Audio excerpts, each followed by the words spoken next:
বিয়ের পরে একদিন টেবিলে খেতে বসেছি। দেখলাম যে হাঁড়ি ভর্তি কিছু একটা রান্না করছে।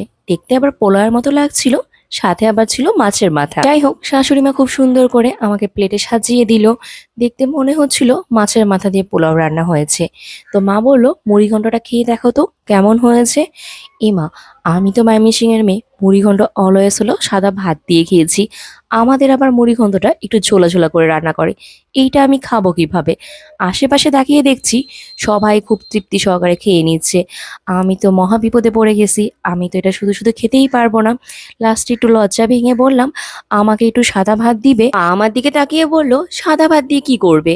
আমি বললাম, আমি তো মুড়িঘণ্ট এমনি খেতে পারি না, একটু ভাত দিয়ে মাখিয়ে খেতে হয়। সেই দিন থেকে এই নতুন ভাবে মুড়িঘণ্ট খাওয়াটা শিখেছি। এই মুড়িঘণ্ট রান্না করাটা একদমই সহজ। এটা রান্না করলে বাড়িতে আর কিছু রান্না না করলেও চলবে। রান্নাতে বাড়িতে সবাই হলো চেটেপুটে খেয়ে নিবে, আর সেই স্বাদও হবে। খুবই সহজ। মাছের মাথাগুলো ভেজে ফোড়ন সম্বার দিয়ে চালটা ভালো করে ভেজে নিতে হবে। তার মধ্যে আদা বাটা, জিরা গুঁড়া, হলুদ গুঁড়া, লঙ্কার গুঁড়া দিয়ে ভালো মতো নাড়াচাড়া করে জল দিয়ে দিতে হবে, গরম জল। নামানোর আগে ঘি, গরম মশলা আর কাঁচা লঙ্কা দিয়ে নামিয়ে নিবে। এই তো রেডি সুস্বাদু মুড়িঘণ্ট।